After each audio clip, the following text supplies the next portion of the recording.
'Cause here's a little story that must be told. About two cool brothers that were put on hold. Tried to hold us back.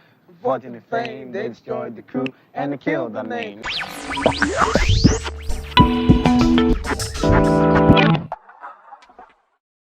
My name's Krust. I'm an experimental music producer.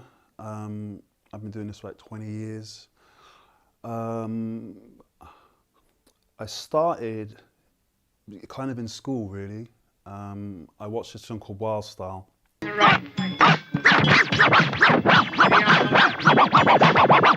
And in it, I saw, the beginnings of the hip-hop culture in America.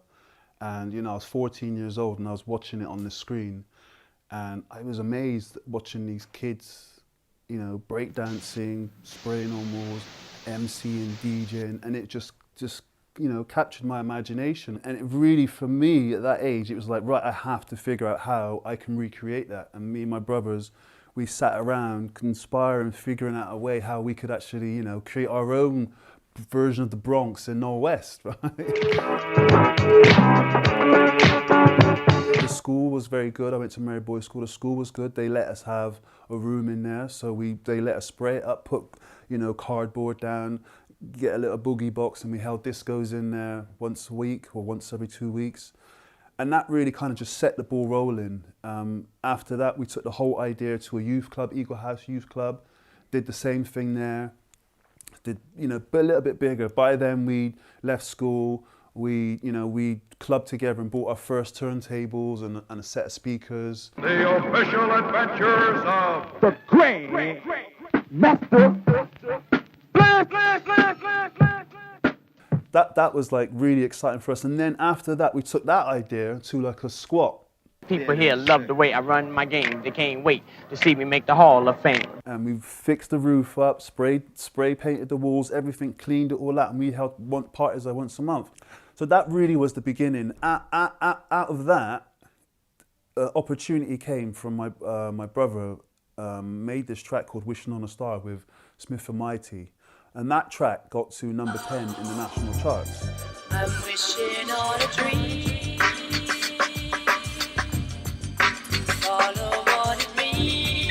And off the back of that, we got signed to 10 Records, which is Virgin Records. So we got signed to an album. Now, we're like these 18, 19-year-old kids. We haven't got a clue what's going on. And all of a sudden, we're in this, a room similar to this, with all these flashing lights. And they say, right, make this album. We're like, we don't really know what we're doing. And consequently, we got dropped and everything. But I'd experienced the studio. I'd seen the light, literally. I'd seen these flashing lights. I'd seen this big speaker. I'd heard this sound coming out of it, and I was like, I got to do that. That was it. I'd seen, what I wanted to do, what I wanted to become, and after that experience, my brother had a sampler, a Casio FZ1. I like that. And I spent the next 3 years sleeping in his back room, mastering this sampler, figuring it out. Like, how do you sample? What do you do? How do you make a beat? And I was hanging around with other people that were, doing the same type of thing. There was like this little community building up around Bristol, people making beats, using synths and stuff. And, it was great. It was just this new emergence kind of culture. It was exactly like what we were seeing on this video. Double trouble is in the house. I'm kicking rock And rock the seat, we'll turn it out. And that was our blueprint, like at least once a month we'd watch it. We'd all sit around, smoke, drink and whatever, and watch this film and try and like really get the essence. What were they really trying to do there? What was the culture about? What was the message in it and stuff? So, 1, come on, 2, come on, 1, 2, 3, hit it! at the same time as learning to use the equipment, I was going to raves in the free raves all around in the Southwest. And I started to hear this music, and it started off being a cross between rave music and hip hop sped up. So at the hip hop breaks, but it had this kind of house beat, this jungle, this sort of house beat and these big basses. But every now and again, you'd hear one of these tracks and I'd stop and I'd be like, I'd pick up on this thing because it was so different from everything else. And I was like, I was with Di at the time and stuff. I was like, we gotta try and make something similar. It was like something like this or something. And so that really led on to us making this you know, early type of rave music. It still had this total techno-y flat beat in it, but it was very breakbeat orientated.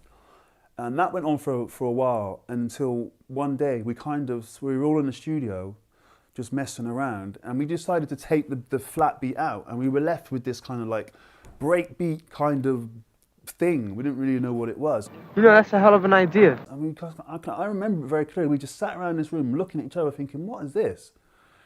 And then, you know, that was really the beginning of our experience of jungle. That's beautiful. Of what became jungle. You know, over the years that followed, we started to meet loads of other people in the Southwest, up north and in London who were doing the same kind of thing. Then we started this crew called, well, we wanted to start a label. We wanted to start getting this music out. We were doing it for a while now, and we thought we were good enough to get it out or let people to hear it. And you know, we were DJing, and so we started to build up a little bit of popularity. We started a little bit of a movement going forward. We heard about another friend of ours, or another guy from Bristol, who wanted to do a label as well. His name was Ronnie. And we were like, let's all sit down in this room and figure this thing out. You know, we all wanted to do the same thing, so we all sat down in my old flat up on Ashley Road in St. Paul's. And we just talked about what we were into, what we liked, what we were passionate about. You know, and everybody got on. And I remember we just all sat around and we talked and we joked, and we were all on the same page. We were all frustrated artists. No one would take us serious. What is that? We were doing this music that other people were calling devil music because it was so fast and it was totally alien to what everyone else had heard.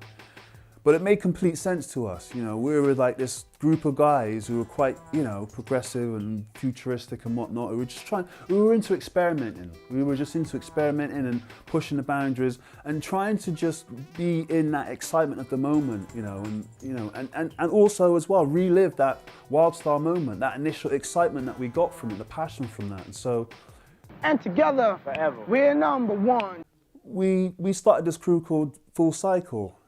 Full Cycle really was like this, you know, juggernaut that sort of just came out and took us all on this mad ride for the next 10 years, really. Say the beat don't stop till the break is Come on. done. Through that, we met Brian G and Jumping Jack Frost, and they were from V Records. We started putting out material with those guys. We did Radio 1, One in the Jungle, we did Galaxy Radio in Bristol, and we got heard by Giles Peterson and Paul Martin from Talking Loud.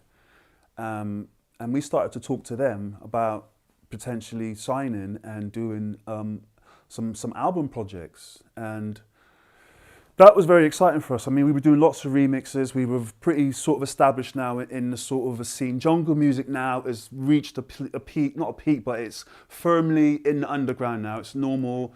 You know, there's parties all around England, you know, and it's gaining momentum. And so, you know, we got signed. We agreed and we got signed to Talking Loud. Everybody say ho. Say ho. And it's a very exciting time for us. You know, we were quite accomplished in the studio. We knew at least how to put a beat together, how to make, you know, records. Making an album was another challenge. You gotta write, you gotta do the action, man. You know, you gotta go out there, rack up. We did 3 Represent albums, one album by myself with Talking Loud. And that it was a great experience, and we learned a lot from it. We got to travel around the world. We got signed in America to Def Jam, which was like for us a dream come true. We had did things in the past, you know, and he was like came through, man, like a thoroughbred. Because that was our whole b-boy experience, you know, listening to the Def Jam and buying the very first Def Jam records as well. To be signed to like that label, that was amazing for us as well. So we ended up touring all around America, working with a lot of the hip hop artists, working in big American studios, and really learning lots and bringing it back and experimenting in our label. You know, really kind of trying to understand how we could build up what we were doing to a level that we could start, you know, do our own albums on our own projects. And that's what we did after a while. We started to sign a few artists. We started to do our own albums on our own label. We started up various pseudonyms, various other projects.